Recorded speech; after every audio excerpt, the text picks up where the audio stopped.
La educación en diabetes no es un término nuevo.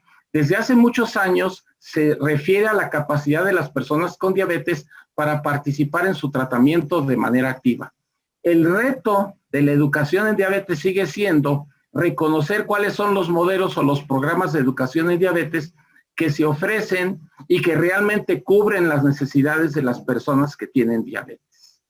¿Qué es la educación en diabetes? La educación en diabetes se define, de acuerdo con la Asociación Americana de Diabetes, como un proceso continuo, un proceso, algo que lleva un camino, que facilita los conocimientos y las habilidades necesarias para que las personas realicen actividades para el autocuidado de la diabetes. El autocuidado también es un término poco definido, pero que nosotros explicaremos claramente en el diplomado por ser indispensable. ¿Cómo se imparte la educación en diabetes? La educación en diabetes existe cuando se incorporan las necesidades, las metas y las experiencias de las personas con diabetes y utilizando guías y estándares basados en evidencia. No puede haber educación en diabetes si no existe un programa, y este programa puede ser el del médico solo que atiende personas con diabetes, el de una institución, el de un grupo de profesionales.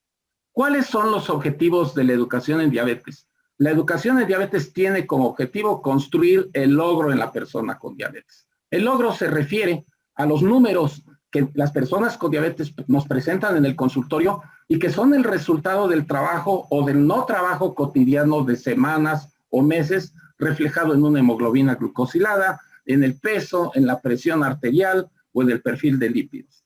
Los primeros logros de la educación son que las personas con diabetes tomen decisiones informadas, que aprendan a realizar actividades de autocuidado, además de que sean capaces de resolver problemas, capaces de establecer relaciones de colaboración con sus médicos y finalmente que mejoren sus resultados, su estado de salud y su calidad de vida. ¿Cuáles son esos resultados? Los resultados que la experiencia en el manejo de la diabetes y sobre todo los grandes estudios, los megaestudios clínicos que demostraron que el control glucémico reduce las complicaciones microvasculares y macrovasculares han demostrado. Esa transparencia es un breve resumen de lo que les estoy comentando. La educación en diabetes tiene como propósito que a las personas con diabetes les vaya mejor. Y esto es alcanzando los resultados de estudios clínicos como el DSCT, en el que se demostró que el número necesario a tratar, esto es el número de personas que pudieran alcanzar un descenso del 2% de la hemoglobina glucosilada para evitar un caso de enfermedad renal, de retinopatía o de neuropatía diabética, era de 6. O el estudio UCA-PDS, que demostró que en personas con diabetes tipo 2 se necesitaba reducir 0.9% la hemoglobina glucosilada para evitar un evento en personas que tenían un promedio de hemoglobina glucosilada de 7.9%. El estudio STENO2 también marca lo que nosotros queremos que ocurra con las personas con diabetes. Este estudio confirmó que el manejo con la misma intensidad de la glucosa, de la presión arterial y del perfil de lípidos alcanza una disminución adicional de 50% en el riesgo de tener enfermedades cardiovasculares o de morir por una enfermedad de estas. Estos son los parámetros que marcan nuestra actividad profesional para el control de la diabetes tipo 1 y el control de la diabetes tipo 2. Sin embargo, la realidad es apabullante. Las disminuciones que en el mundo real ocurren en la hemoglobina glucosilada no son las mismas que las que se observan en los estudios clínicos controlados, como lo refleja la franja gris, en donde están separados los niveles de hemoglobina glucosilada de personas con diabetes de Estados Unidos y los niveles que se alcanzan en estudios controlados, en donde las personas con diabetes reciben medicamentos, tienen asesoría y sobre todo reciben educación para el autocuidado y el apoyo de la diabetes. Con las nuevas clases terapéuticas que están ilustradas en la parte inferior, podemos observar que esto también existe. Y esto es lo que representa el gran reto en el manejo de la diabetes. Ha habido muchos avances en el tratamiento farmacológico, pero esos avances no se traducen en beneficios para la mayoría de las personas con diabetes, y esto se debe a que casi toda la brecha en la eficacia de las medicinas se debe a que las personas no las toman con regularidad, las suspenden, las toman de manera intermitente o dejan incluso de surtir la segunda receta. Se calcula que las personas con diabetes tipo 2, por ejemplo, tienen una tasa de adherencia menor del 50% y una tasa de persistencia, esto quiere decir, se toman las medicinas menos del 25% en un año. Y esto está afectando a medicamentos nuevos como los bloqueadores de los transportadores de sodio y glucosa, en donde se ha demostrado que la persistencia no alcanza el 10%. No hay forma de que un buen medicamento funcione si la persona no se lo toma.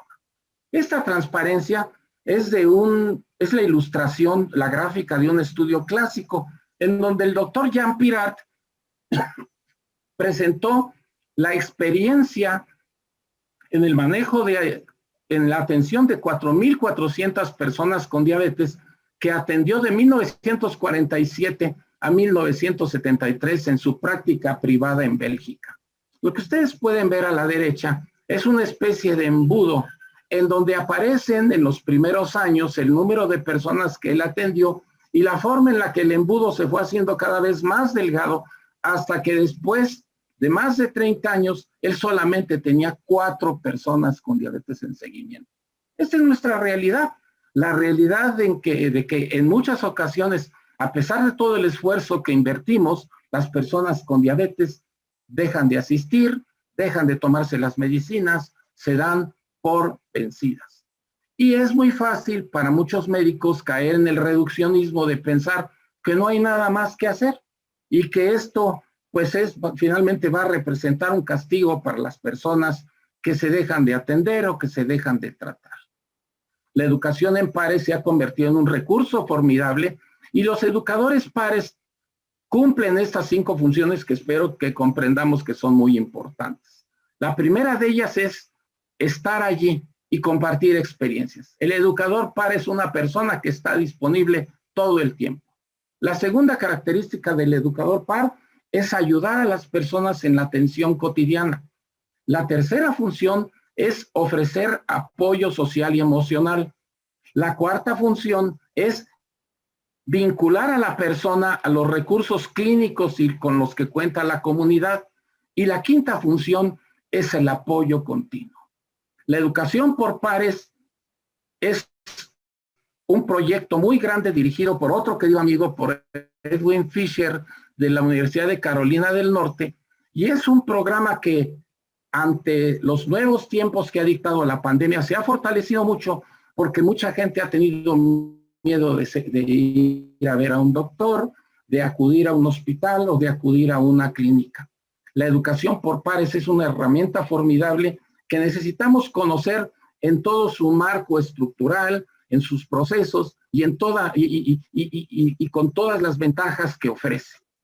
Nosotros tenemos el privilegio y el gusto de ser los representantes del programa Peers for Progress en México. Y dentro de este diplomado les vamos a explicar claramente qué es un educador.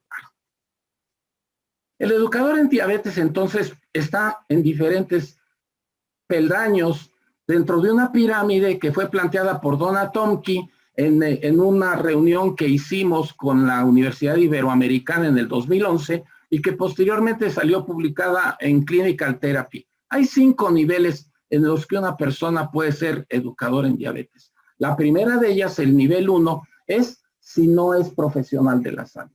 Si es una persona con diabetes o si es una persona que en su campo profesional se quiere interesar por eso. Hay un ingeniero mecánico que hace 3 años, por ejemplo, se formó como educador en diabetes con nosotros y ahora funge como educador en diabetes en la planta, en la armadora de automóviles en la que él trabaja y nos ha hecho el favor de enviarnos a varios de sus compañeros de trabajo a que nosotros veamos la parte clínica. El segundo nivel de la educación en diabetes es la de un profesional de la salud que no es especialista en diabetes. y donde podrían quedar acomodados los profesionales de la nutrición o las psicólogas. El nivel 3 es un profesional de la salud que además es especialista en diabetes y que puede ser, en este caso, un médico que se dedica a atender la diabetes y que reconoce en la educación una herramienta que fortalece su trabajo profesional. El nivel 4 es el de un educador en diabetes certificado y el nivel 5 es el de un educador avanzado en diabetes o conductor de programas. Conocemos a algunas de estas personas. Hace algunos años estuvo con nosotros Linda Siminerio, que dirige el Centro de Diabetes de la Universidad de Pittsburgh y que siendo enfermera tiene autoridad y comparte experiencias y decisiones profesionales con los médicos que están allí, con las nutriólogas, con los endocrinólogos que atienden en ese importante centro educativo. La educación en diabetes está al alcance de todos y se puede impartir en muchos escenarios, no solamente en el campo clínico tradicional. ¿Qué es lo que debe incluir un diplomado de educación en diabetes? Pues el diplomado de educación en diabetes puede incluir la versión tradicional. Y esa versión tradicional salió de este pequeño documento muy breve de 32 páginas que publicó la Asociación Americana de Diabetes en 1986. En este documento se resumía la educación en diabetes como la capacidad de explicarle a un paciente 3 cosas. ¿Qué cosa es la enfermedad? La fisiopatología, el metabolismo intermedio, los síntomas de la enfermedad, el tratamiento y sus consecuencias, las complicaciones agudas y crónicas. Este documento nos sirvió a nosotros, por ejemplo, para dar una plática sobre educación en diabetes en el primer curso multidisciplinario que hicimos en 1991, hace 30 años exactamente. Sin embargo, los tiempos cambiaron. El 5 de agosto del 2008, hace 13 años, me invitaron a dar una plática en el Congreso de la Asociación Americana de Educadores en Diabetes en Washington. Y el objeto de esa plática fue explicar cómo se entendían las eras de la educación en diabetes.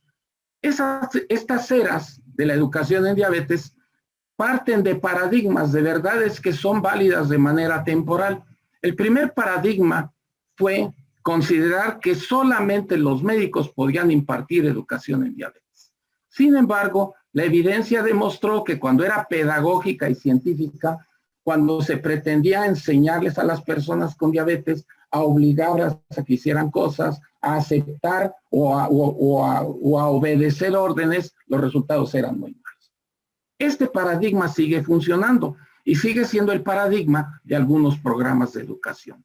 El segundo paradigma fue decir, no, aquí lo que se necesita es que sean los profesionales de la salud los que impartan la educación. Pero también se encontró que cuando una nutrióloga se ponía en un plan pedagógico y científico, los resultados eran muy malos. El tercer paradigma fue el que surgió a raíz del reconocimiento de los educadores pares del papel que podía tener un familiar informado, interesado en la situación de su hijo o de su hermano. Y este fue cuando se demostró que la educación por personas interesadas y capacitadas podía funcionar. El resumen de todo esto fue reconocer que lo que se necesita, como comentábamos al hablar de la definición, era establecer relaciones de colaboración y apoyo continuo. El año pasado, en la conferencia en la que se colocó como la educadora del año, Mari de Groot comentó que hay una serie de factores que influyen en la evolución de la persona con diabetes que no están relacionados exclusivamente con el grado de alteración de las células que producen insulina o con el grado de lo que nosotros conocemos como resistencia a la insulina. Lo que domina en muchas personas con diabetes, su destino, su pronóstico y su evolución, es el acompañamiento de los problemas psicológicos y sociales y los problemas de conducta que genera la diabetes y la propia existencia. Hay tres clases de problemas que Mary de Groot identificó y que vienen ilustrados en el cuadro de la derecha, que además vamos a explicar en detalle durante el diplomado. Baste decir en este momento que estos problemas psicosociales son tres: la depresión, la ansiedad y el estado emocional, la personalidad, la capacidad de enfrentamiento, de hacerle frente a una enfermedad que para nadie es agradable y que representa una complicación adicional a los retos que ya plantea la vida, los trastornos de adaptación y la respuesta psicológica al estrés físico y emocional de la diabetes. Y en tercer lugar, a las transiciones de la vida, al cambio de escuela o de trabajo, al cambio de domicilio, a la boda, al divorcio o a las pérdidas que acompañan la existencia. Estos son los grandes dominadores en la vida de las personas con diabetes y en la vida de en nuestra propia existencia. Y hay que aprender a identificarlas, a sistematizarlas y a incluirlas dentro de nuestro plan de atención a las personas con diabetes. La Asociación Americana de Educadores en Diabetes entonces plantea que la atención de la enfermedad debe estar en el centro de la persona como parte de los servicios de educación para el autocuidado y el apoyo en diabetes, que ahora es la forma en la que en la actualidad el paradigma nos plantea describir este servicio profesional. Hay 4 momentos cruciales para impartir educación en diabetes. En el momento del diagnóstico, cada año si la persona o cuando la persona no alcanza las metas, cuando ocurren complicaciones agudas o crónicas, en las transiciones de vida o si se cambia el manejo. La educación está presente todo el tiempo.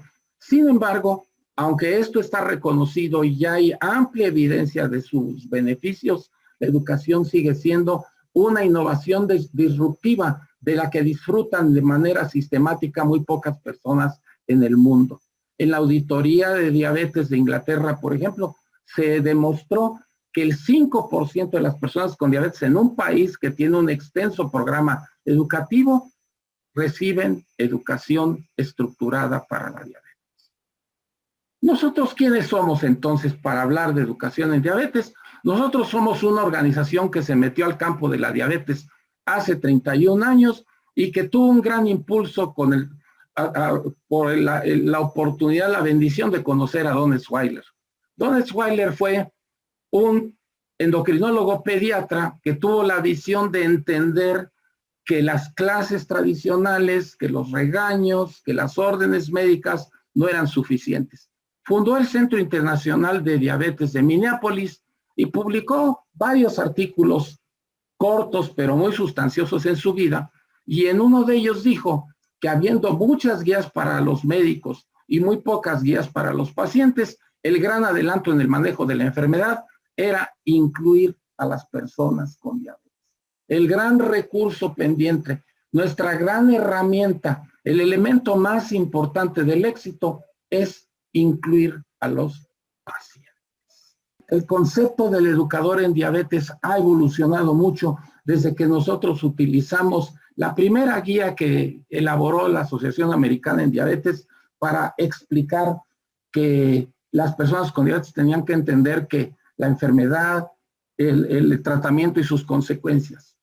El modelo tradicional ha sido desplazado por un modelo emergente que descansa en el sistema de salud, que en lugar de ser reactivo, ahora es proactivo, en donde en lugar de pagar por un servicio, la atención da un valor agregado. En lugar de atender por volumen, la retribución de la educación es por calidad, y en lugar de estar dirigido a toda la población, la educación se ubica más a la población en riesgo, a la persona con diabetes frágil, por ejemplo, que muchos médicos desconocen y que representa un grave factor de riesgo de muerte. Estos son los conceptos. Esta transición es la que nos ha hecho o la que nos obliga a hacer un esfuerzo todos los años para entregar el mejor programa posible, como lo han reconocido las 17 generaciones de personas que se formaron como educadores con nosotros.